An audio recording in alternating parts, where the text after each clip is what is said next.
Welcome to the chalkboard, my fellow football nerds, for episode number 106 of Chalk Talk. I'm your host, Shane Haff. You can follow me on Twitter at ShaneHaffNFL. I am joined today by the best co-host in the game. You've heard him on the Tough Cover radio show. It is Mark Henry Jr. You can give him a follow on Twitter at MarkHenryJr_. Mark, how are you doing tonight? I'm doing well. We're going to be harsh on some teams here that won't be happy with us, but I'm also going to prop up some teams that I've criticized in the past, so it goes both ways. All right, and I'm also joined by Dibes. Give him a follow on Twitter at Mr. Crockpot. Be sure you check out his podcast, Party on Broad. Dibes, how are you doing this evening? I'm doing well, man. We are a week post NFL draft, and I'm already got about nearly 10,000 words on the 2024 NFL draft. True sickos here. We are going to break down, though, this one and what a home run it was for the Philadelphia Eagles. Absolutely. We're going to get into it. This is the first live show that Mark and I have done for Chalk Talk since the Super Bowl recap show. So I didn't butcher the intro, but I did have to go back and listen to it and write it down because it's been so long. But looking forward to getting back into some live shows with you guys. If you are listening live, watching live, you can drop us some comments. We love to interact with you guys. But today we are grading every NFC team's draft haul, and we're going to try to keep this tight, about 4 minutes a team, so it'll be about an hour podcast. And yeah, stop me if you've heard that before, but this won't be in-depth analysis. We're just giving overall thoughts on the teams, and I am not a easy grader. I hate it. It drives me crazy when sites put out their graphics and like their lowest grade is a B-. That's not how grades work. And so for me, like, the C is the average, and you've got to do something really good or really bad to move off of that. And so C is the starting point for all of my grades. So we're going to start with the NFC East, as we typically do on this podcast, with the Philadelphia Eagles. A pair of first-round selections in Jalen Carter and Nolan Smith. They also got Keely Ringo out of Georgia to complete the Georgia trifecta in the fourth round. Mark and I broke these down. Every team, we've got a best and worst value, biggest regrets. You guys can see these graphics here on the screen. Both of us said the best value in this draft was Keely Ringo. I said the worst value was Tanner McKee. Mark copped out and said not applicable. But we both kind of agreed. The biggest regret was not drafting a pass catcher. And that's where McKee comes in for me as the big regret. There were some guys I would have taken on the board there as a pass catcher. But overall for me, Eagles, it gets an A+. I don't know how you can give it anything else. I think they had one of the best draft weekends in the NFL. Mark, what say you? Yeah, there really just were no bad values. Like, even Tanner McKee, you guys both had him in the top 100. It's Dibe's guy. So, I mean, he can't be a bad value if he's one of Dibe's guys. No, I'm joking. But I by the way, that seven top 100 players includes Eli Ricks, who's one of only 2 top 100 players of mine to go undrafted. Now, I understand the reasons why Eli Ricks went undrafted. Am I expecting him to play a role? Probably not, especially with all the DBs that we drafted in this draft and have on the roster already. But to get 7 top 100 players in my top 100 while only having 4 top 100 picks, I mean, how could I not give that an A+? Absolutely. So, Dibes, I didn't get you on the graphics here because we weren't sure if we were going to be able to get you for the show. But overall, your thoughts on the Eagles draft haul? Well, it is Star Wars Day, so let's bring it home. Talk about the apprentice becoming the master. You have Nolan Smith learning under Hassan Reddick, Jalen Carter learning under Fletcher Cox, Keely Ringo learning under James Bradbury and Darius Slay. Man, it's going to be a ton of fun to watch all these chess pieces. New chess pieces the Eagles have in this loaded up Eagles defense. I'm excited for watching these young players grow. That was the big thing coming into this draft. The Eagles needed to inject youth and talent onto this defense, and they did that and then some. And then I just real quick, in terms of I do want to make sure that I focus on, sometimes I think I get overwhelmed with, like I said, 7 top 100 players, only 4 top 100 picks. The most important thing in the NFL is that you get elite blue chip talent. So in all reality, the first round becomes so much more important than the rest of it, especially when you're picking at the top end of the first round, when you have a chance at elite talent. the Eagles took a home run swing at a no doubt top 5 talent in this class. And I had him 5, which is way lower than most have him, which you guys both had him in the top 2. Not only did they get incredible value throughout their board, and not only did they get a lot of really good football players, they most importantly got one of the most elite football players in the class. So that bumps up their grade even more.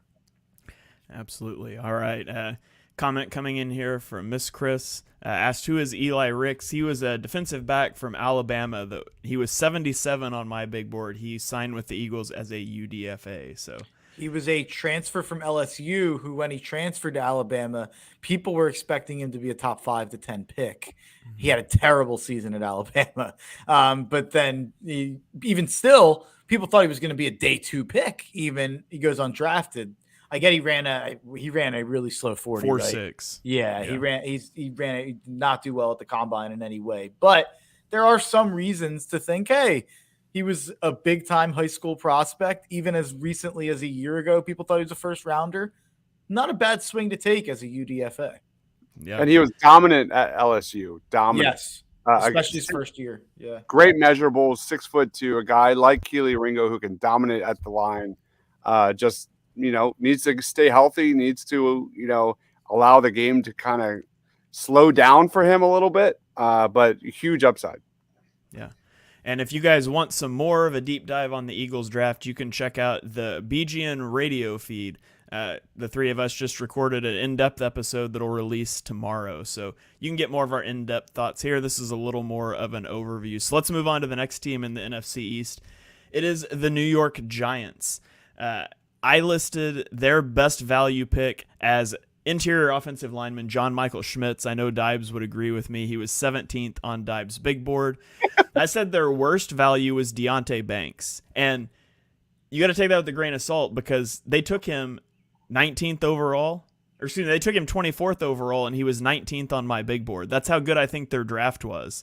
They got my 19th guy at 24th, and that's the worst value I could come up with. I thought they had an A-plus draft. I loved what they did. Deonte Banks, John Michael Schmitz, Jalen Hyatt, 3 good players at the 3 biggest needs on their roster. I thought it was a slam dunk draft for the Giants. Yeah, realistically, I should have put Deonte Banks on the worst value, and I should have put Joey Porter Jr. I think they should have taken Joey Porter Jr. instead of Deonte Banks, but Deonte Banks is a good pick. Like, he's a super athlete. The Giants are not in a Super Bowl window right now, so they can take a swing on such an elite athlete there and just hope it pans out like a Tariq Woolen, Sauce Gardner situation, and hope he just outperforms anything we've seen from him before, since we don't have a lot of tape on him. But I wanted to slip in a dig that just to remind Giants fans, you might have had a good draft, but you paid Daniel Jones a whole lot of money, and he stinks at football. So had to slide that in and make fun of the Giants fans. But good draft, 3 biggest needs, 3 good players, 3 guys who should be able to play right away. All right, Dibes, anything you want to chime in on the Giants draft? No, it just pains me to say that New York is getting their act together. You look at last year with Thibodeau and Evan Neal. Although Evan Neal had his struggles, major upside moving forward into 2023. Their top 3 picks, I think, are bona fide impact guys. And they're getting it together, man. Kudos. Yep. All right, let's keep this train moving here with the Dallas Cowboys, who had selected Mozzie Smith in the first round, Luke Schoonmaker in the second round, DeMarvin Overshone in the third, and there's some filler in here. Deuce Vaughn in the 6th round is the other name that they got. Mark and I both listed their best value as DeMarvin Overshone and their worst value as Mozzie Smith. I said my biggest draft regret for the Cowboys was walking into the draft with such a huge hole at defensive tackle and also at tight end. It kind of pigeonholed them in the first 2 rounds to drafting for need, and I think they majorly reached. I gave them a C- for a draft grade, and that might not be low enough. I think they had a pretty awful draft, if I'm being honest. Yeah, my biggest regret about the Cowboys is literally every single decision that they've made this offseason. I think firing the offensive coordinator was incredibly silly. I think handing Mike McCarthy more responsibilities is incredibly silly. I think cutting Zeke and then never replacing him with another back or drafting another back is incredibly silly. Tony Pollard hasn't been able to stay healthy with a limited workload with Zeke there taking the brunt of the carries. So what's there to say he's staying healthy as the workhorse back where they don't have who did they draft here? Deuce Vaughn. Good luck with that. He's my size. Actually, he's shorter. So I don't think that guy is going to work in the NFL. Then you look at receiver. I actually like the Brandon Cooks trade, so I'll cut them some slack there. But you add Brandon Cooks as a second pass catcher. You lost Dalton Schultz. Like, I just hate everything about this Cowboys offseason. Like, you haven't done anything to positively add to this team. You had your assets. Like, you had all your picks, and you didn't add anything to the team. Mozzie Smith, he'll play, but, he's not going to give you anything in terms of a pass rush. He'll help your run defense, maybe. Luke Schoonmaker, terrible pick. There were way better tight ends on the board. Overshown, fine pick. That's okay. He's a modern linebacker. That's fine. Fehoko, fine pick at that point, and none of the other picks get me excited at all. They didn't get any top 100 prospects for me. This was an easy F. Worst pick of the first round with Mozzie Smith. All right. Dibes, do you want to pile on anything there? Oh, absolutely. The first two picks are the biggest reaches in the entire first two rounds. Easy. Like Mark said, I like Overshown. I think he's got some fun upside. And Viliami Fehoko is a fun prospect. That's the one guy on this list that I actually would like to see in Philly because I think he's got some nice upside with size and production and everything else. But outside of that, what a whiff, man. Swing and a miss. Yeah. Miss Chris agrees with us. Said they totally bombed the draft. And I dropped this on Twitter, but I got to say it here too. Your first round pick, Mozzie Smith, averaged .016 sacks per game in his collegiate career. And you say he's a really good run stuffer. He's not going to rush the passer. He's a good run stuffer. He had 0.2 tackles for loss per game. So it's not like he was making a huge impact there. Luke Schoonmaker has one season over 175 receiving yards. Oh, and he's 6 weeks younger than Jalen Hurts. So just not a good use of resources, in my opinion, from Dallas. But let's move on to the team whose draft I liked less than Dallas's in the division. It's the Washington Commanders, who took Emmanuel Forbes in the first round, Jatavis Martin in the second round, and I gave my best value to the Emmanuel Forbes pick, but at that, they took him at 16, and I had him as my number 32 player, so I still had it as a pretty big reach. Jatavis Martin was not in my top 100, so my biggest draft regret for the Commanders is just botching the secondary. They could have had Christian Gonzalez at 16. There were better defensive backs on the board at 47. I just thought they needed to address the secondary. I thought they did a really poor job with the players they selected. Yeah, I like Forbes a lot more than both of you guys, and this was a case. There was a couple times in this draft where we had the list of the 10 guys that we were each highest on by the most in terms of math, and two of the guys that I'll get to one later. So one of the guys that was quote-unquote my guy that I was a lot higher than both of you on was Emmanuel Forbes. He went 16. I had him 19th. So I thought I was extraordinarily high on Forbes. He went even higher than I expected. I understand, though, why you could draft Forbes early. If you don't care about the weight, the tape is incredible. You could absolutely tell yourself that he is the CB1 of this class on tape. And in terms of ball production, he's by far the CB1 of this class. Personally, I would be a little bit scared. I still like him a lot, but I would be a little bit scared about the weight. So I would have leaned Joey Porter Jr. I would have leaned Christian Gonzalez, but there's reports out there that the Patriots liked Forbes even more than they liked Gonzalez. There's reports out there that the Ravens were desperate for Emmanuel Forbes. So maybe they weren't as crazy as we thought during draft time at pick 16. Maybe there were some tea leaves out there that more teams were interested in Forbes than we thought. But I hate everything else that they did, and apparently they're going to be relying on these guys heavily. Jartavius Martin is someone they want to start at safety. Ricky Stromberg is someone who they're going to apparently be starting. Braden Daniels is someone who will immediately be backing up both tackle positions. So this is what Commanders fans are saying. I think this team is going to bottom out. They wasted an offseason on a lame duck head coach in Ron Rivera and a fifth-round quarterback in Sam Howell, and then they didn't do a good job in the draft addressing any of their needs besides maybe Emmanuel Forbes. So Emmanuel Forbes might be a reach, and then Shane thinks he's a bigger reach than I have. and he still has him as the best value. So I think that says a lot. They literally drafted the wrong Illinois safety. That's hard to do. All right, so Mark and I both gave them a D+. Dibes, where are you at with the Washington draft? All right, so it's about win now versus guys with upside. There's a lot of reaches here, but I do like what the Commanders did on day 3, especially like Braden Daniels, KJ Henry, Chris Rodriguez. All those 3 guys are major winners of the draft process. I had those guys on my most underrated day 3 prospects. Ricky Stromberg, I think, is a very good prospect. Jartavius Martin is a major reach. Emmanuel Forbes, who I absolutely love, was one of the biggest surprise picks at that position. I'm going to go C. I'll go C+, because these guys all made my list of favorite guys for day 3, as I said, but they shouldn't have been drafted where they were drafted. Braden Daniels has really fun athleticism, could be outside, could be inside. KJ Henry, if you don't know who that is, just watch the combine. That guy dominated. So interesting names, but guys that I don't think move the needle anytime soon.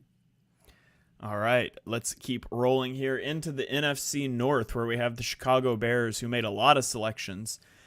Darnell Wright, offensive lineman at 10, Gervin Dexter at 53, Tyreek Stevenson at 56, and sort of on from there. I said my best value of the draft was them taking Tyler Scott, who was the number 58 player on my big board, wide receiver out of Cincinnati at 133. Worst value was taking Darnell Wright at 10. I had him at 66 on my big board. I thought that was a big reach, although I knew a lot of people liked Wright more than I did. My biggest regret for them was not bolstering the pass rush enough. Like, they needed to do something for the offensive line. They needed to bolster the offensive line, but when it comes to the pass rush, that was also a major issue. And Gervin Dexter, he's a nose tackle. He doesn't offer pass rushing upside. Zach Pickens, I mean, there's just nobody on here that's got the potential to be probably a 7-sack player. And for a team with such a poor pass rush a year ago, I would have liked to have seen them invest some more there. So overall, I gave their draft a C. Mark, where are you at with this draft? You're on mute, though. I gave them a C, and it was an uphill climb to get to a C. After the first day, I went to war with the city of Chicago and all Bears fans everywhere on Twitter. They were not happy with me. They were coming after me. And I was trying to remind them that Darnell Wright was expected to go outside of the top 50 a couple weeks to months ago. And you had the first overall pick, and that's who you ended up with. That's it. That's the problem. You cannot end up with Darnell Wright after a process of having the first overall pick. And they traded down way too early. It never made sense to me in terms of a value proposition to trade down 3 weeks before the draft when there's 4 quarterbacks at the top of the draft. Like, build up some intrigue, put some smoke screens out, put some reports out. Like, don't just jump at the first trade offer you get. And especially if it's not a trade offer that prioritizes long-term draft capital. I hate everything about what they did in the first round in terms of trading down from 1 to 9 way too early, not getting enough. And then you have a golden opportunity, an olive branch from the dumb GMs to go and draft Jalen Carter and to get an elite talent who you would have probably considered at number 1 overall anyway. And you moved off of that and gave up that opportunity for a 4th-round pick from the Philadelphia Eagles, and you let the Philadelphia Eagles in your conference go and get Jalen Carter. Like, I just don't understand anything about that. But I like a lot of what they did after that. I think Gervon Dexter's a really good player. Tyreek Stevenson's a really good player. I love Roschon Johnson. I think there's a chance he ends up breaking out in the NFL. Not a lot of tread on the tires as Bijan's backup there. I know Shane's really high on Tyler Scott. I'm not that high on Tyler Scott, but I still had him in my top 100, and they got him at 133. I love the Noah Sewell pick. Like, I think that's a really, really good player. I think he's a guy who can play right away. I like a lot of what they did on late day 2, early day 3.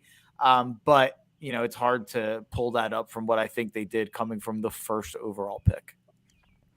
All right. So, Dives, we both gave him a C. What do you got for the Chicago Bears?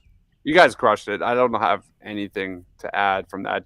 Like Mark said, like going from 1 to 10 to end up with Darnell Wright. No. That just cannot happen. I think Darnell Wright's definitely a first-round talent, but you had Jalen Carter, you had Will Anderson right there in your lap, ready to go, man. How exciting would that be? And I don't understand it. You got a comment coming in that says, true, but Darnell Wright will be very good. He may be. I didn't like him that much going through his film and stuff. I knew I was lower on him than consensus. I just never saw it with Wright, but he had 3 really, really bad years and then had 1 good year at Tennessee. He could be good. I mean, maybe that 1 year is all you need to see. He did a really, really good job against Will Anderson, and I remember that was what we talked about on our offensive tackles show. That I was willing to put him in my top 50 at least because of what he did against Will Anderson. But in my opinion, even if you were dead set on offensive tackle, you should have taken Peter Skoronski or Broderick Jones before you go and take Darnell Wright. So personally, I just hate to pick on every front. Like, I don't think it was the right pick, like right position to make when there was a Jalen Carter on the board. And I also don't think it was the right pick at that position. So I just, if they would have just gotten that pick right, we could be talking about an A draft because I like pretty much everything else they did, but that's terrible. All right, moving on to the Detroit Lions, who selected Jahmyr Gibbs and Jack Campbell in the first round, Sam Laporta and Brian Branch in the second round, and Hendon Hooker in the third round. Dibes, I'm going to lob you the softball here. Talk to me about the Lions draft. One of the most laughable moments of the draft watch party was chalking it up with the Detroit Lions, Jahmyr Gibbs, Jack Campbell. Those first 2 picks are ridiculous. I don't understand the value. Jack Campbell in a bad linebacker class goes linebacker 1 at pick 18.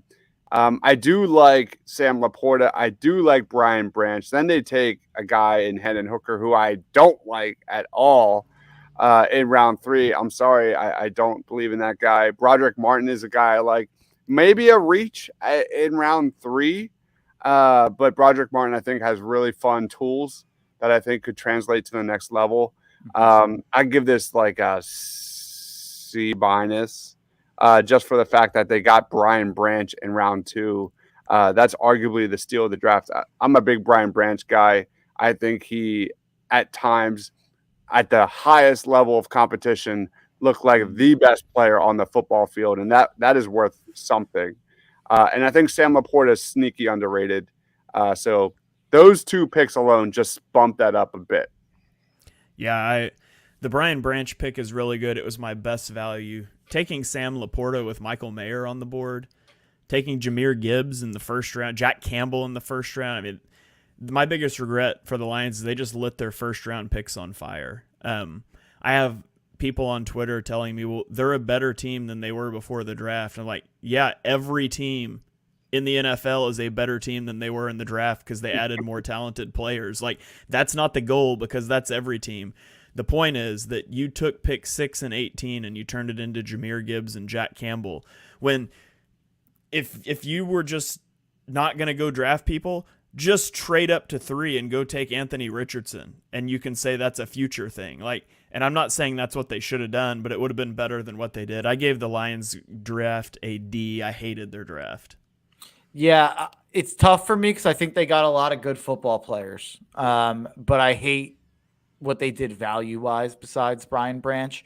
So Jahmyr Gibbs, similar 2 things that are similar to things I've already touched on, but Jahmyr Gibbs, another one of my guys. I had Jahmyr Gibbs ranked 26th, and I was much higher than both of you on him, and you took him 12.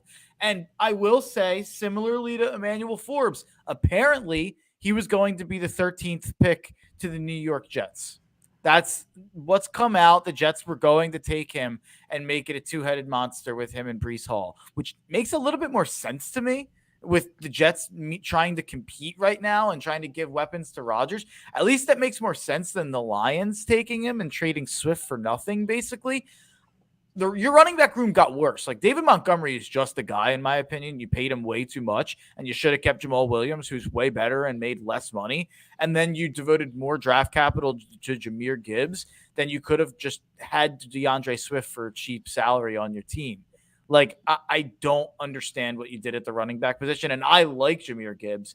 I will say the value might not be quite as bad as we think it is because there were other teams that were really interested in him. But I don't understand the pick for Detroit. Jack Campbell, that's a joke. At 18, taking an off-ball linebacker, it's really stupid. Sam Laporta, I don't hate Sam Laporta as a player. I actually like some of his upside. I think he's a good receiver. And I think he was handicapped in that offense. But taking him over Michael Mayer, taking him over Darnell Washington, that's dumb. Like, I don't understand that whatsoever. Brian Branch, great job. Phenomenal pick. I will say I'm not a Hendon Hooker guy. Like, I'm lower on Hendon Hooker than both of you, I think. But I will say, if you don't have a backup quarterback and you're the Lions and you're looking at Hendon Hooker as strictly just let's draft him for 4 years to be a relatively cheap backup, I don't hate that. I'm curious what your thoughts are on that, Shane. Yeah, I mean, it's fine with me. I don't mind the Hendon Hooker pick there at all, to be honest. Gives you a little bit of mobility if he has to come into a game. Not that Goff has that, but no, I didn't hate that pick. I hate what they did in the first round. Their first 3 picks, like, if just would have, should have, could have. Like, the Lions could have done so much more to close the gap in the NFC. I was predicting that the Lions would have a draft that would propel them to the NFC Championship and to be the Eagles' main contender. But there was another team in the NFC that, in my opinion, had that draft instead of the Lions. That's a little tease. Well, that's what they call in the radio business a little plug, a little tease. All right. Well, let's keep rolling along here to the Green Bay Packers. I missed something. That was dumb. I was making fun of myself. Oh, okay. So the Packers took Lucas knowledge all day. The Packers took Lucas Van Ness in the first round. I don't know why the Pro Football Reference says Lucas Van instead of Lucas Van Ness, but Luke Musgrave and Jaden Reed in the second round. Tucker Kraft in the third round because after losing Aaron Rodgers, they were like, hey, let's draft all offensive players now. I said the best value of the draft for them was Tucker Kraft. The worst value was Sean Clifford, who they took at 149. Did you know Sean Clifford is older than Julian Love and wasn't even invited to the combine? And they took that guy with pick 149. I thought that was ridiculous. My biggest draft regret for the Packers was taking Lucas Van Ness over Broderick Jones, who I thought would have made a much bigger impact with David Bakhtiari and his injuries and does he even want to play, or even taking Jackson Smith and Jigba, and then taking Jaden Reed over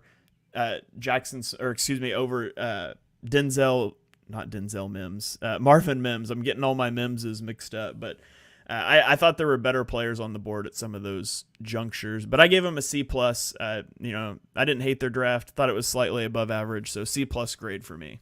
Yeah, I like Van Ness more than a lot of people like Van Ness, so that's kind of just a meh pick for me. I had him 16th. They took him 13th.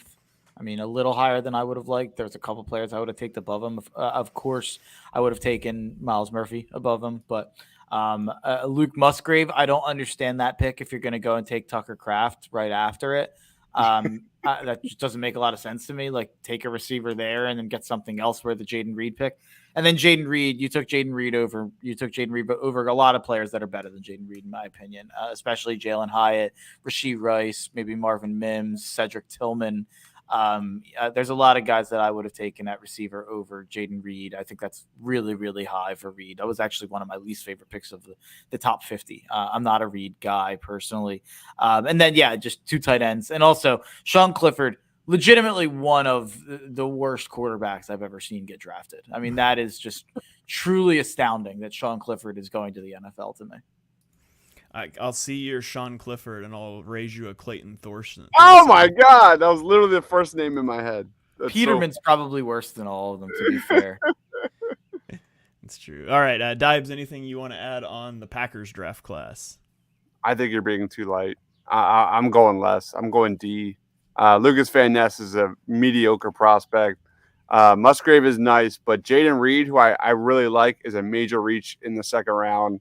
Tucker Kraft and Musgrave, what are we doing here? And then Sean Clifford to put the bow on everything, the cherry on the top. Sean Clifford stinks, man. I don't know what they're doing. Carl Brooks is a nice prospect. I like that value in round 6. I think there's some upside there. Outside of Carl Brooks, though, this is straight D. All right. So Dibes is the biggest hater on the Packers draft. Let's go to the last team in this division. It's the Minnesota Vikings, who didn't have a lot of capital to work with. They took Jordan Addison at pick 23, and then they did not have another pick inside the top 100. I said my best value for them was running back Dwayne McBride at 222. He should have gone higher than that. My worst value was Jordan Addison, who I had at 22. They took him at 23. I didn't have a lot to work with on this one, but it ties into my biggest regret, which is staying at number 23. With only one pick in the top 100, I would have liked to have seen them move back, especially because I thought there were a lot of slot receivers they could have drafted. They could have moved back a little bit. I'm not saying I hate their draft. I gave it a B overall. Just hard to do much when you've only got one pick in the top 100. I would have liked to have seen a trade back. Yeah, it's funny that you made Addison the worst value because I gave this a B strictly because I love the fit of Jordan Addison with Justin Jefferson as the wide receiver too. Like, I think just fit wise, that makes so much sense, and it's going to help Jefferson so much as opposed to what Thielen, at least over the last year or so, was bringing. I think Addison's a huge, huge addition. I don't think they ever should have traded for Hawkinson, personally. I don't think Hawkinson is – I know he was pretty good for Minnesota, but I think a second-round pick was always too steep for Hawkinson. I would have rather just kept that, and it's not like Minnesota was ever going to compete this year anyway. I guess they were 13-4, I guess, but we all knew it was the fakest 13-4 of all time. So, I don't know why they thought they would just go trade for a tight end. Whatever. I guess he's young enough, but I always thought that was an overpay. So I think that hurts their draft here. But Mekhi Blackmon, I don't think that was a good pick in the third round. I think there were plenty of better players on the board. I would have much rather had Keely Ringo. Yep. All right. Dibes, anything you want to kick in on the Vikings draft? What grade would you give them? These are a lot of guys that I like. I like Jordan Addison. While I agree, Mark, third round grade for Mekhi Blackmon, he's definitely a reach there. But as someone who overvalues the Senior Bowl, I thought he was really good. Jay Ward is a really fun, kind of versatile defensive back with really good size. Jaquelin Roy, you know what you're getting out of that guy. Very good run stopper. In the 5th round, that's great value. And Dwayne McBride, man, I think that guy in the 7th round is another steal. So I think their value picks are really strong. I'm good with this draft. I agree with your grade. Solid B. All right. Well, let's move on to the NFC South, and we'll start with the Carolina Panthers, who obviously had the number 1 pick in the draft after they traded up early. They got quarterback Bryce Young. In the 2nd round, they took Jonathan Mingo. 5th round, they got Jamie Robinson, defensive back out of Florida State, which was my best value pick. I had him at 80 on my big board, so 145 was a steal. I said my worst value was Jonathan Mingo, though. He went 39th, and he was 101 on my board. I just didn't have Mingo that highly, and at the point that they took Mingo, Mims, Rice, Hyatt, Downs were all on the board. Any of those picks I would have liked better. So I gave him a C. They got their quarterback. That's great. I thought there were some missed opportunities overall in the rest of this draft, but you get your quarterback, and so I can't walk away from it and ding you too much. So a solid C for me from Carolina. Yeah, I gave them a B, even though I don't like at all what they did on day 2. I think their day 2 is like an F, but I think their day 1 is an A+++++, because I think they got a special talent, and I think they got QB1 in this draft, and I think they figured out their quarterback position for the next 5 to 10 years. I would normally say longer than that, but he's not exactly the most sturdy, durable guy. So I don't know if we're talking about a guy who has got a 10+ year career, but I think you're talking about the 2023 NFC South champions. I think Bryce Young's going to come in right away and make a massive impact and be one of the 15 to 20 best quarterbacks in football. They have a pretty good roster. I really, really wish they would have added a better receiver than Jonathan Mingo at number 39. If they would have just drafted one of like the 7 guys I just named, where the Packers could have drafted it over Jaden Reed. Same with the Panthers and Jonathan Mingo here. If this was Jalen Hyatt instead of Jonathan Mingo, if this was Josh Downs instead of Jonathan Mingo, I'd be really, really excited about that. I do know that there are a lot of people that are really high on Mingo. None of us are. So I guess maybe it's a little bit of groupthink here. Maybe we all are talking ourselves out on Mingo. Maybe he'll turn out to be a better player than we think, but I thought that was a reach. There were people who thought he'd go in the first round. DJ Johnson was a crazy reach. That he is not a day 2 player. Like the next 2 players you got after DJ Johnson are a lot better than DJ Johnson, in my opinion. Like people apparently love the Chandler Zavala pick. I'll defer to Dives on that one. And then Jamie Robinson, really good steal in the 5th round, in my opinion. Yeah, this draft, begins and ends with Bryce Young. Obviously, Mingo was a major reach. DJ Johnson was a major reach. I like Chandler Zavala. He was just outside of my top 10 when it comes to interior offensive lineman. Great athlete, super, super athlete. Tools there. And then Jamie Robinson in the 5th round is great value.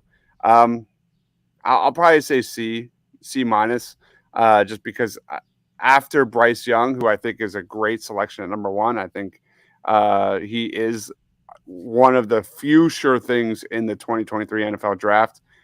I don't think they got a lot of sure things. There's some major question marks with the next 4 picks. I will say that part of what I built into my B is also that they had the 9th pick. Like this was a 7-10 team who decided we're going to go lock down our quarterback position.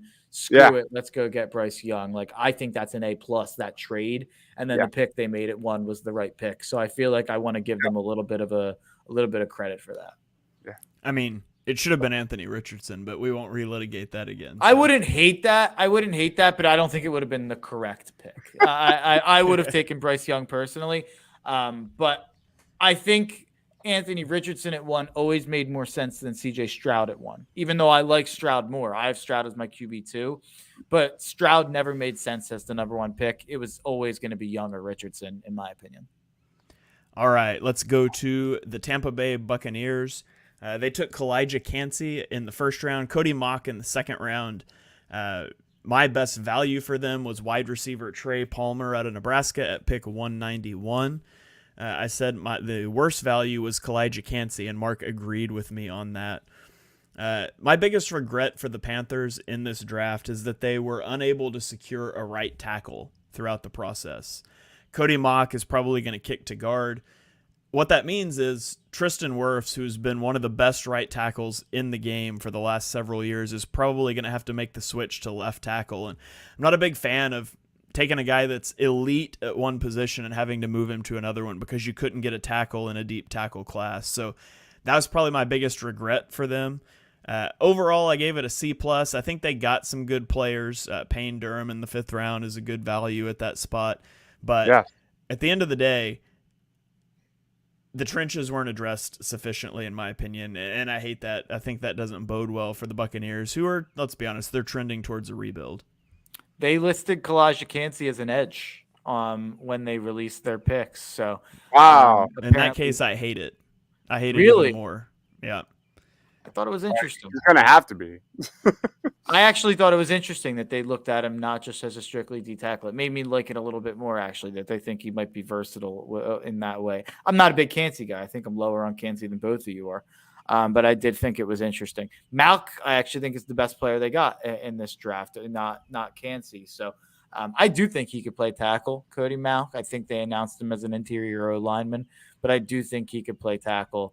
I'm pretty bullish on his versatility across the entire offensive line. I think he could play any position. So I love that pick. One of my favorite picks on day 2. Beside that, Diaby's a fine pick. Durham's a fine pick. Palmer's a fine pick. Kancey, I wouldn't have picked Kancey. It's not one of my favorite picks in the draft, but it's not a terrible pick. We're not talking about Mozzie Smith. I'll give it a D+ on the pick, not an F-. So it doesn't drag it down that much, and I think Malk's a B+. So I'll give him a C. All right, Dibes, what do you have for us on the Buccaneers? What's their grade? I think it's a C is fair. It's not a sexy draft, but I like 4 of their first 5 picks. Again, I'm not a Kancey guy, but it makes sense. They need to add youth to their defensive line. Cody Yaya was arguably the biggest winner of the entire combine. That guy, dropped a lot of jaws in many respects. And Am I the highest here on Payne Durham? I think I am. He made my top 10 tight end rankings, and I don't think you guys had him. I think Payne Durham's got great size. He's a draft riser. Made some amazing catches. I think at the Senior Bowl, he was like voted the best tight end in the entire Senior Bowl. Yeah, C's fair. All right, let's keep rolling here with the New Orleans Saints. They selected Brian Bresee in the first round at pick 29, Isaiah Foskey at 40, Kendre Miller at 71. My best value of the draft for them was wide receiver A.T. Perry at pick 195. Wow. He was just inside my top 100 as my 99th player. Wow. My worst value for them was Isaiah Foskey, who was 47, and they took him at 40, but they took him over Keon White and B.J. Ojulari, which I wasn't a fan of. But my biggest regret for their draft was not flipping their defensive line picks. They went defensive tackle in the first, edge in the second, and if they had just flipped that, they could have taken Nolan Smith in the first round and gotten Keanu Benton in the second round, and I would have liked that pairing a lot more than Bresee and Foskey. So overall, I gave them a C-. This is one of the drafts that Mark and I differ on the most, although a lot of that comes down to our view of Foskey, a guy that Mark was a lot higher on than I was. Yeah, I'm really high on Foskey, freak athlete, one of the best performers at the combine, and he also combines that with being a multi-year producer at a high level at Notre Dame in terms of defending the run while also rushing the passer. So I love that pick for Foskey. I actually think that was a steal. I had him in the 20s. So really, I would rather Bresee and Foskey than I forget the exact Smith and Benton, and I like Smith and Benton, but I actually have Foskey one spot above Smith. I have Bresee a good bit above Benton. So I really like those first two picks. Kendre Miller, third round, 71's probably a little bit high for Kendre Miller, but I really like him as a prospect. I think he's really similar to Miles Sanders. So to combine that with Alvin Kamara, who might miss some time this year due to some legal trouble, I do actually like that pick for Kendre Miller. And thinking long-term, Kamara is probably not there for long now at this point at his age. I like the idea with Haener. I'm not a Haener guy, but I know that there are a lot of people who like him. So, I'm not in on him, but, whatever. You got Derek Carr, fourth round pick. I'm fine investigating on a quarterback there. But Dibes touched on it. A.T. Perry was one of my guys. I had him 69th, and he went 195th. That is an insane fall for A.T. Perry, one of the only bigger receivers in this draft class. I really, really like A.T. Perry, so I thought that was disrespectful that he fell that far. I wonder what happened there. All right, Dibes, what do you have on this one? I mean, yeah, they got good athleticism at defensive line. Foskey, Bresee, that's solid. Kendre Miller's a very good running back. Like Mark said, maybe a slight reach. Jake Haener, if you remember the Senior Bowl, like worst quarterback play I've ever seen. But Jake Haener was one of those guys that actually showed just a little bit, if that's saying anything. I don't know what it was. Like, I remember because I worked throughout the draft, and I remember just dying on Saturday and Sunday. And I don't remember A.T. Perry being on the board in round 6. So I'm shocked that he was there. Like you guys said, best value. So I'll play devil's advocate. I'll play politician and say C+. All right, splitting the difference there. That's what makes Dibes a good guest. He gets to ride the middle here. I almost went B+ too, because I really do think they got a good amount of. I think they got 4 good football players here, but I almost went B+. I stuck with B, not to give the Saints too much credit for anything ever. Okay, let's go to the last team in the NFC South. It is the Atlanta Falcons, who took Bijan Robinson at number 8, Matthew Bergeron, offensive lineman, at 38, Zach Harrison, the edge rusher, at 75, and then the guy that Mark and I both had as our best value pick was Clark Phillips at 113. He was the number 43 player on my big board. So we had the same best value, same worst value in Matthew Bergeron, who I had 65. He went 38. It's too high. My biggest regret for the Falcons is prioritizing an already good rushing attack over a horrific pass rush. I mean, they were the number 3 DVOA rushing team last season, And they were the only team to do it without a 500-yard rushing quarterback. The top two, the Ravens and the Eagles, both had a quarterback that rushed for over 700 yards. So they were able to generate. You could argue they've got the best rushing attack, just running backs. They had a 5th-round pick last year in Tyler Algier who got 1,000 yards. And they spent pick 8 on a running back. And it just doesn't make sense to me. Like, over half the teams last season had 40 or more sacks. Atlanta has less than 40 sacks in the last 2 seasons combined. Wow. The priority should have been pass rusher, not a running back. And so I gave him a C, and maybe that's too high because I can understand where they're going with the Bijan Robinson pick. They're trying to zig when everybody else zags and build this power running attack. And maybe it works, and maybe we all look stupid in a few years. But I thought it was a misuse of resources. You know what else is a misuse of resources? The Falcons not offering their next 5 first-round picks, the deed to their franchise, and the rights to their stadium naming rights for Lamar Jackson. Because why the heck would they not? They're the least interesting team in football. And I understand that Bijan Robinson is a flashy pick. Maybe that'll put some butts in the seats at their new stadium. But it's a terrible pick when you're a team that's not ready to compete whatsoever. I feel bad for Arthur Smith. This is his 3rd year. They've been 7-10 in each of the last 2 years. I praised him in each of the last 2 years because their roster is bad and they haven't had their quarterback figured out, and they're still competing and winning 7 games. They're going to win 7 games again this year, and he's going to get fired, and he will have never had an NFL quarterback as a starter. Because the fact that you're rolling forward with Desmond Ridder and committing resources like a running back at the pick number 8, which is a short-term pick, like you're prioritizing the next 4 to 5 years of his contract over a long-term pick when you're picking Bijan Robinson number 8, and you're doing that with Desmond Ridder as your quarterback. Like, I just don't understand it. The only reason I was willing to even listen to the Eagles Bijan Robinson hypothetical was because the Eagles were very good. And the Eagles, if you're drafting Bijan Robinson, you're drafting an elite talent in a Super Bowl window at a position where you can use him right away, and you can use him up and you don't have to worry about the long-term impact and the cap implications.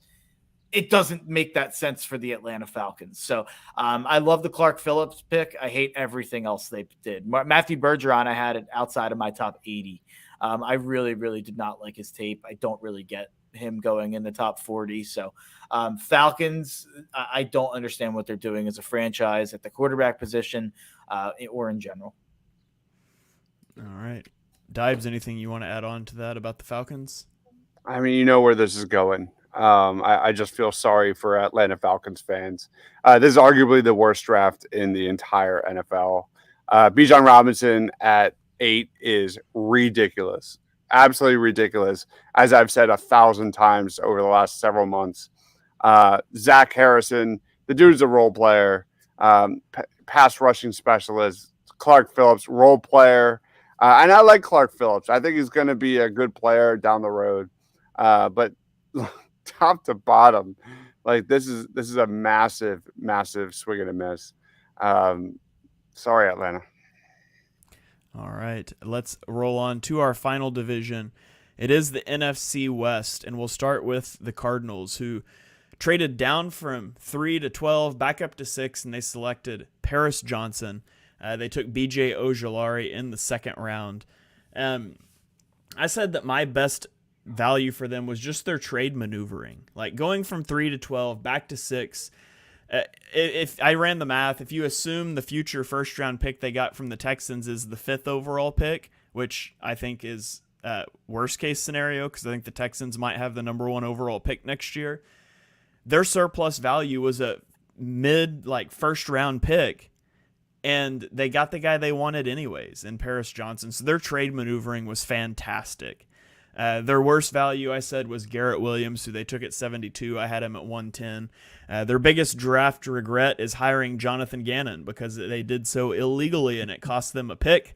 But overall, I gave them an A- grade. I thought they did a really good job in this draft, and they set themselves up perfectly next season to get a quarterback if they want to move on from Kyler, or get so much capital to move down from 2 top 5 picks that they're going to have. They're sitting really pretty for next year. Yeah, I really liked the trade down from number 3, and even still, I understand that they picked up value if you just look at it like a trade down from 3 to 6. But I will just say, with the fact that Broderick Jones fell to 14 or 15, wherever he ended, 13, I forget exactly where he got drafted. I would have just stuck at 12 if I was Arizona and taken Broderick Jones. I have Paris Johnson OT1 and I have Broderick Jones OT3, but I don't think that there's any. I don't have that big of a gap at all between the two prospects. So I don't even think they should have given up that second rounder to move up to 6. But yeah, I mean, it's a fine draft. The reason I have a B instead of like an A- is because I'm not high on Ojulari. I'm not really high on Garrett Williams. Michael Wilson's theoretical. And while you're Arizona, you're in a rebuild, you can make that pick, but he's more theoretical. He's a project. But Paris Johnson is apparently the guy that Kyler wanted. He is my offensive lineman number 1 in this draft. So I have to give them credit for such an amazing trade down from number 3 more than anything else. I don't necessarily love any of the selections they made, but getting that value and having the Texans first pick next year and, potentially putting yourself in a position to get the first pick with 2 chances at it. You have to applaud that by a rebuilding GM. By the way, I don't know if you guys saw Seth Walder from ESPN tweeted out earlier today. He was looking back at all of the non-QB trade-ups in the last 20 years and how much of an overpay they were. And let me throw it up on the screen here. I tweeted this out. If you're listening to the audio later, you can look at it go on my Twitter. But in the last 20 years, the trade-up to number 3 for Will Anderson, or in this case, I guess the trade down, but the Texans overpaid by the second largest amount of any trade in the last 20 years of the draft, according to draft value. Now, the one that's more of an overpay was the Julio Jones trade up for the Falcons back in the day, but the difference is the Falcons were a playoff team that were trading up high to get a receiver, and they made the playoff 2 more years after that. And by the way, his data, it assumes that the pick would be 16th. For all future picks, and that's obviously not going to be the case for the Texans. So just horrific value there for the Texans, but we're not talking about the Texans, so tremendous value for the Cardinals there. I'll just say, because it's a funny one, that Marcus Davenport being like the 3rd biggest trade on there, that the Saints moved up to like the mid-teens to take a defensive lineman that nobody wanted. Very funny. Yeah, absolutely. All right, Dives, I didn't ask you on this one. I cut in after Mark. What did you think on the Cardinals? I think it's solid. I think, obviously we talked about the trade, but Paris Johnson, BJ Ojulari, back-to-back very solid picks. I'm a big Michael Wilson guy, dominated the Senior Bowl. Major health injury issues with Michael Wilson. Cannot stay on the field. But talent-wise, separation-wise, it's all there. Can it translate? Who knows? Owen Papo is a really good player, just really small. If that guy was like 2 or 3 inches taller, that guy would probably be drafted in day 1 or day 2. And then Dante Stills, I thought, is an underrated interior defensive lineman. Really fun prospect. I go B. Michael Wilson. Go ahead, Mark. Michael Wilson, that guy must have had a really stinky quarterback to not break out, right? If Owen Papo was 4 inches taller, he would be a member of the Detroit Lions because they would have went linebacker at 12, linebacker at 18, and really fixed their defense. I will say Detroit had some of the worst linebacker play of all time last year. Not to go back to the Lions, I hate the Jack Campbell pick, but it was funny. Like, I remember watching Hard Knocks, and I was like, this is their linebacker room? Like, it was bad. Nate Gary, come on down. Yeah. Oh, God. Okay, up next we have the Seattle Seahawks, who had they absolutely crushed the first round of the draft with Devon Witherspoon at 5, Jackson Smith and Jigba at 20. Unfortunately, I really didn't like what they did on day 2, and that's what keeps this from being an A for me. It knocked it down to a B. They took Derek Hall at 37. He was 88 on my big board, so that was my biggest reach.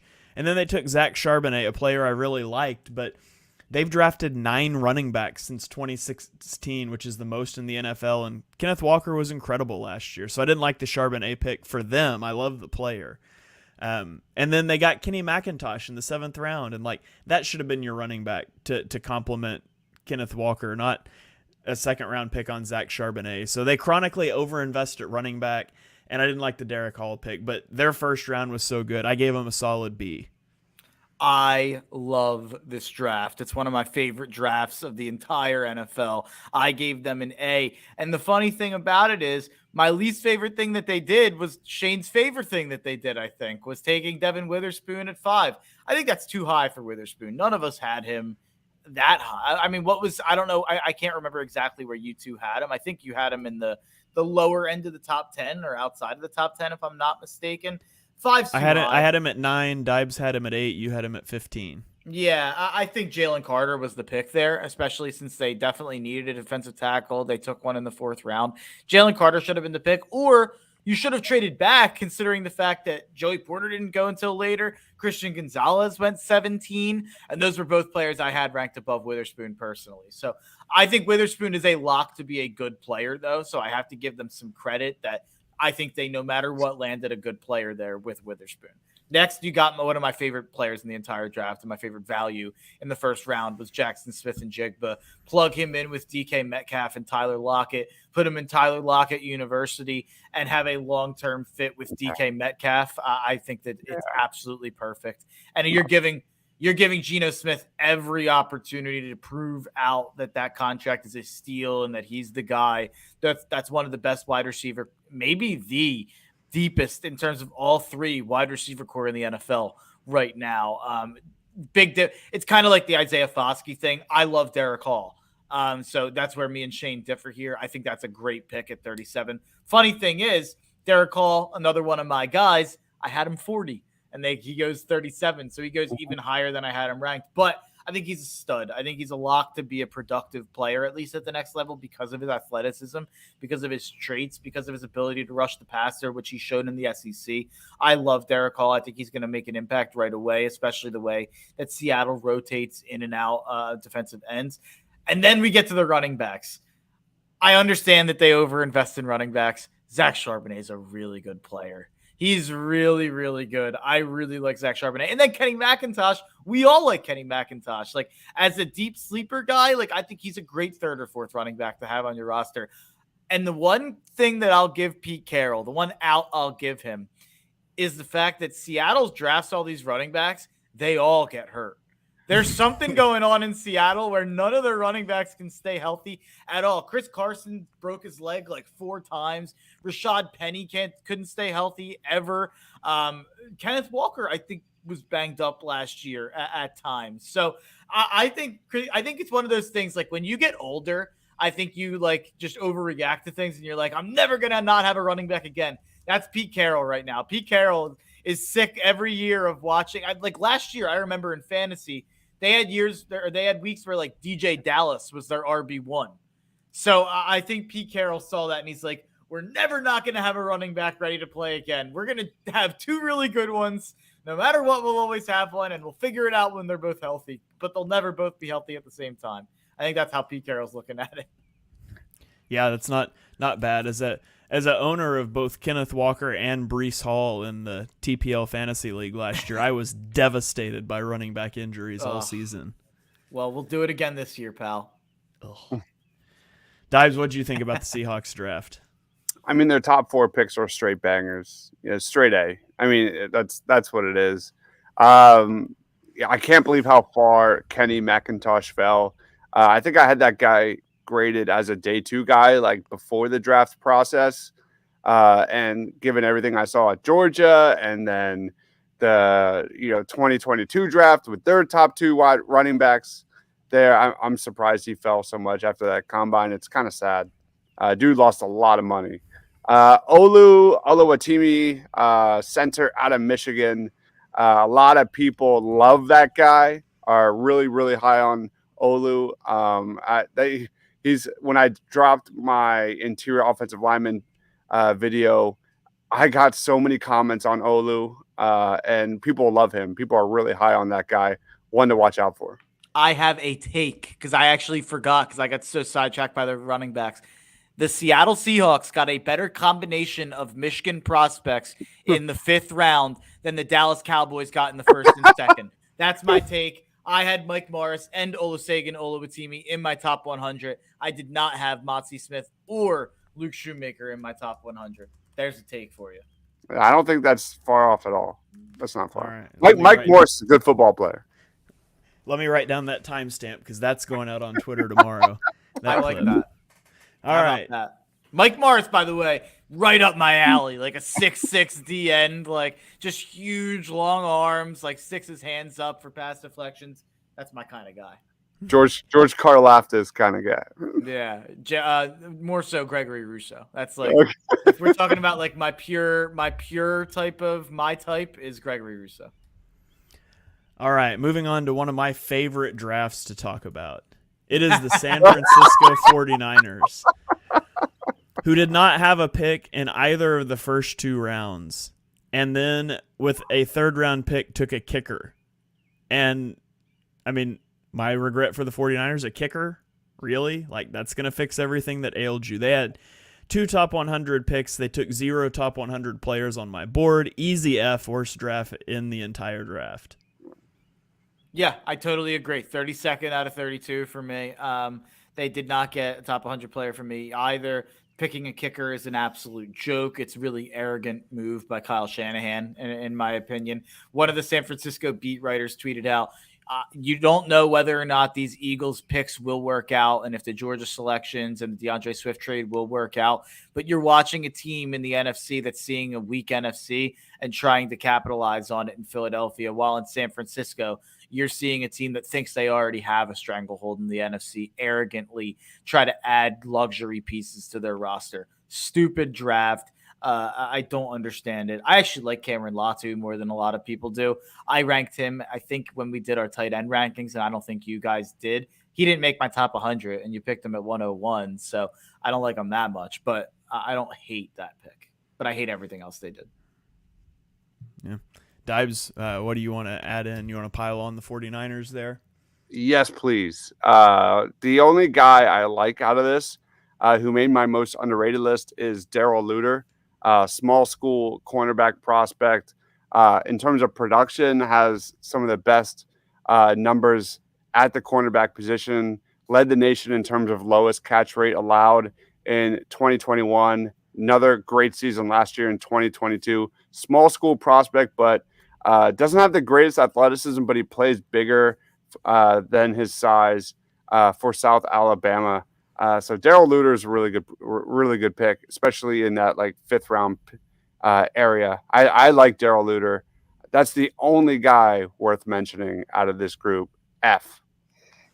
Yeah, they should have, instead of taking a kicker in the 3rd round, they should have traded that 3rd round pick for a box of tissues to give to Deebo Samuel so he can keep crying about how much he hates Eagles fans. So. Anyways, all right, let's go on to our last team here in the NFC. It is the Los Angeles Rams, who for like the 82nd year in a row did not have a 1st-round pick. But they took Steve Avila. They're listing him as a center in the 2nd round at pick 36. Byron Young and Kobe Turner in the 3rd round. Stetson Bennett in the 4th round, a guy who skipped the Senior Bowl and got arrested instead. And they're going to put him in L.A. That'd be great fit for him culture-wise. But I said their best value came in the 6th round when they got defensive back Tre'Vius Hodges-Tomlinson at pick 182. He was the number 83 player on my big board. But their worst pick was Steve Avila, who I had 70th on my big board. And I thought I was kind of high on Avila, and they took him at 36. Biggest draft regret for the Rams is that Michael Mayer went off the board at 35.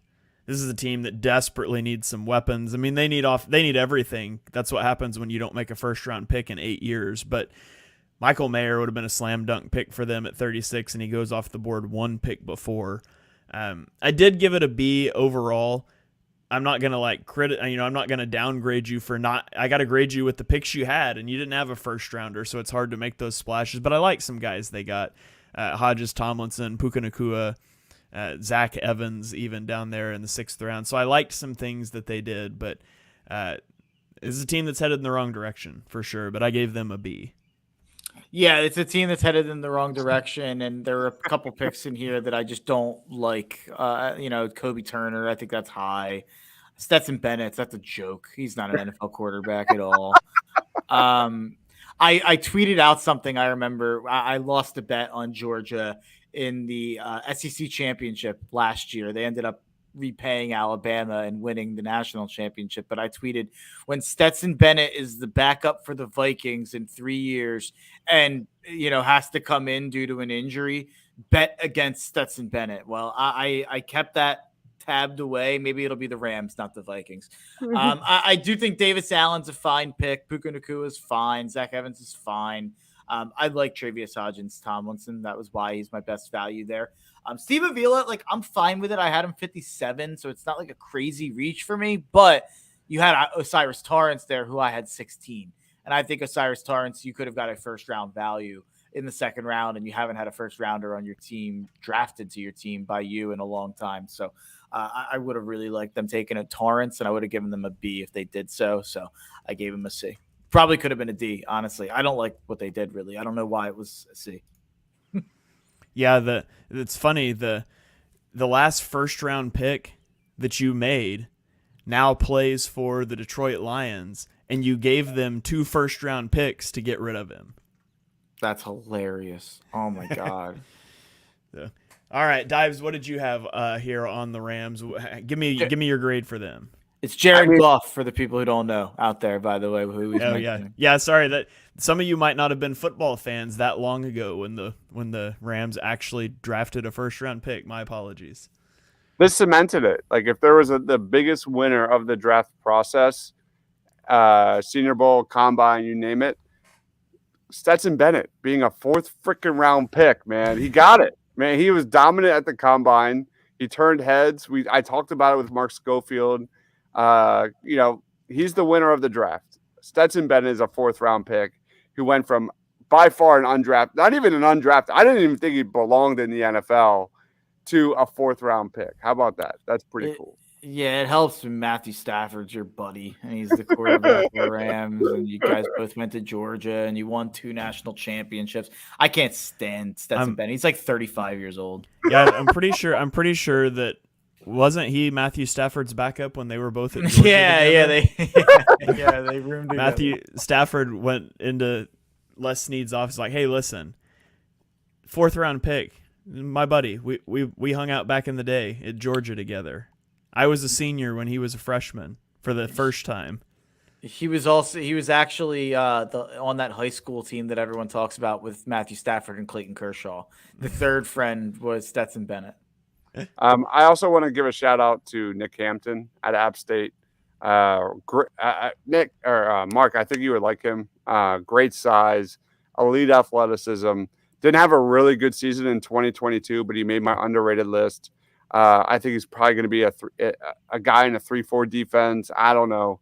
But really nice tools. Really nice tools. Nick Hampton in the 5th round. That's the only guy that sticks out to me that I'll definitely be watching moving forward.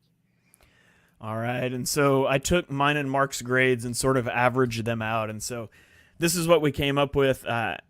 And they're in order from left to right to break ties. So I'll read it out here for those of you that are just listening on audio. Number 1, we had the Philadelphia Eagles draft. At number 2 was the New York Giants. Number 3 was the Seattle Seahawks. Those were our A drafts. Moving into the B tier, at number 4, we had the Arizona Cardinals. 5, the Minnesota Vikings. 6, the Carolina Panthers. Moving into the C tier, at 7 was the Los Angeles Rams. 8, New Orleans Saints. 9, the Green Bay Packers. 10, the Tampa Bay Buccaneers. 11, the Chicago Bears. 12, the Atlanta Falcons. And then down to the D tier, where 13, we have the Washington Commanders. 14, the Dallas Cowboys. 15, the Detroit Lions. And rounding it off with our lone F of the draft, in the NFC at least, was the San Francisco 49ers, who clocked in with the worst draft in the NFC. So that's going to about wrap this show up. That is our NFC draft grades. I hope you guys enjoyed the show. We'll be back next week to do an AFC draft grade show where we'll grade, similarly. We're not going to give everybody A's and B's. We want to really talk about these drafts. So I hope you guys enjoyed this episode. Before we get out of here, Dives, do you have any final thoughts? Anything you want to plug? The floor is yours. No, I'm intrigued where this Eagles-Giants rivalry goes from here, because there's a pattern now happening between solid drafts, at least the last 2 years, between Philly and New York. So Eagles-Giants, they still got Daniel Jones. At the end of the day, it is what it is. But they are definitely doing it right in New York, and it pains me to say that. Yeah. All right, Mark, any final thoughts? Yeah, my final thoughts. There's a narrative out there. Mike Silver, he's a reporter. He messed up a lot of picks, by the way.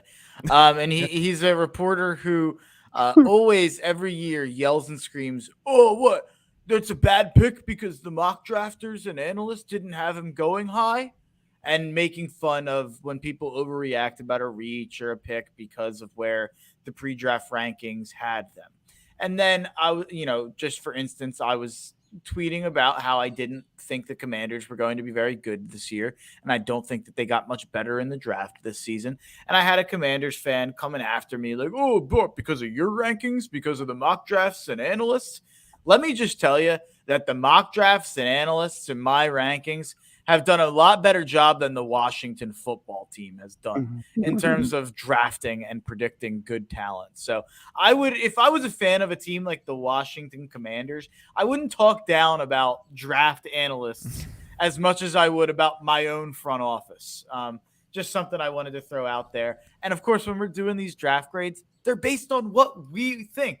So of course it's based on my rankings. It's what I think. That's the whole point of doing this. It's the whole point of us doing this research. It's the whole point of us coming up with the rankings we have.